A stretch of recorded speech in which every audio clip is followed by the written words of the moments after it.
માથે એમ કહેવાય કે જૂનાની ધરતી ભાવેના ગામ એ ભાવેના ગામમાંથી ભાવનગર દરબાર બને છે, ભાવનગર સ્ટેટ બને છે અને ભાવનગરના રાજા જ્યારે એમ કહેવાય કે પ્રજાવત્સલ રાજવી એની દાતારી, એની દિલેરી, એની ખુશીઓ અને એને રાજવી ભાવનગરની પ્રજાને જેમ કહેવાય કે જે પ્રજા હતી એ એટલી લાડકવાઈ પ્રજા હતી અને એનો લાડો, એનો નરેશ, ભાવેના નરેશ જ્યારે એમ કહેવાય કે ભાવનગરની સફર કરવા માટે નીકળે છે, નગર ચર્ચા કરવા માટે નીકળે અને ભાવનગરથી ધીમે આગળ વધે એટલે તગડી ગામ આવે છે. ભાવનગરથી જે તળાજા રોડ ઉપર નીકળો અને તગડી ગામ આવે, એ તગડી ગામની નળમાં એ ભાવનગર નરેશનો, ભાવનગર લાડાનો જ્યારે રથ નીકળે છે, જરીની બગી નીકળે છે અને સામે 80 વર્ષના રવજી પટેલ નામના એક વયોવૃદ્ધ વ્યક્તિ ખભે હળ લઈને સામે મળે છે. એ ભાવનગર દરબાર ધ્રુજી જાય છે કે હું તો પ્રજાવત્સલ રાજ્ય પેલા માણસ, હું તો બાપ કહેવાવ, બાપુ કહેવાવ એમ, અને મારે આ રાજ્યની દરેક પ્રજાનું ધ્યાન રાખવું જોઈએ અને મારા રાજ્યમાં આવી કાળી મજૂરી કરનારી પ્રજા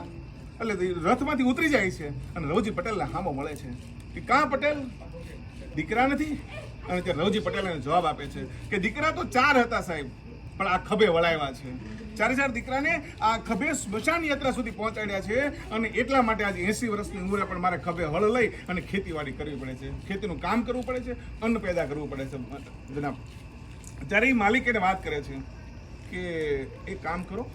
હવે આ બંધ કરી દો, હું ભાવનગર દરબાર તરફથી તમને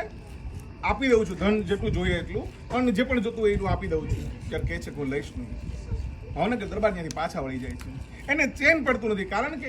એની અંદર લોહી હતું ભલા માણસ, અને એ સમયનો રાજા એ આખી રાત તડફડિયા મારે છે, ઊંઘ નથી આવતી, અને વહેલી સવારે એ ભાવનગર નરેશ તખ્તેશ્વર મહાદેવ ભાવનગરમાં જે છે એ તખ્તેશ્વર મહાદેવના મંદિરમાં પ્રવેશ કરે છે અને મંદિરની અંદર એના ગર્ભગૃહમાં જ્યારે પ્રવેશ કરે અને લાદી ઉપર પગ મૂકે એટલે લાદી હલી જાય છે. ગર્ભગૃહની લાદી હલી જાય એટલે લાદી જરાક ઊંચી કરીને જોવે છે કે તો નીચે હીરા, મોતી, ચાંદી, ઝવેરાત બધું જ અંદર મળે છે.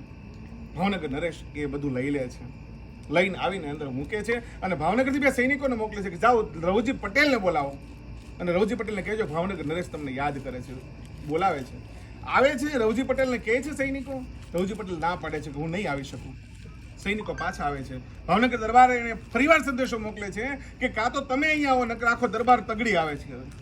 અને ત્યારે રવજી પટેલ પટલાણીને કહે છે કે મારાથી કઈ ભૂલ થઈ ગઈ હશે, ભાવનગર દરબાર મને જે સજા આપી ભોગવી આવીશ, આવું તો આવું નહીતર હવે નહીં આવું, તમારી રાહ ના જોતી. અને ભાવનગરના 2 સૈનિકો સાથે રવજી પટેલ ભાવનગર દરબારની અંદર પ્રવેશ કરે છે. ભાવનગર દરબારે ભાવનગર નરેશે એમ કહેવાય કે ટેબલ ઉપર હીરા, મોતી, ચાંદી, ઝવેરાત આખો કહેવાય કે ભરી રાખેલો એક થાળ હતો એ બતાવ્યો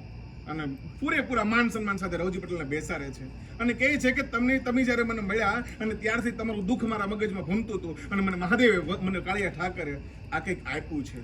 અને તમારા ભાગનું હશે, તમારા કિસ્મતનું હશે, તમારા નસીબનું હશે ને, એટલે તમને આપવા માટે હું આવ્યો છું અને આખા દરબારની સાક્ષીમાં મારે ઇજ્જત સાથે તમને આપવું છે રવજી પટેલ, આનો તમારે સ્વીકાર કરવો પડે.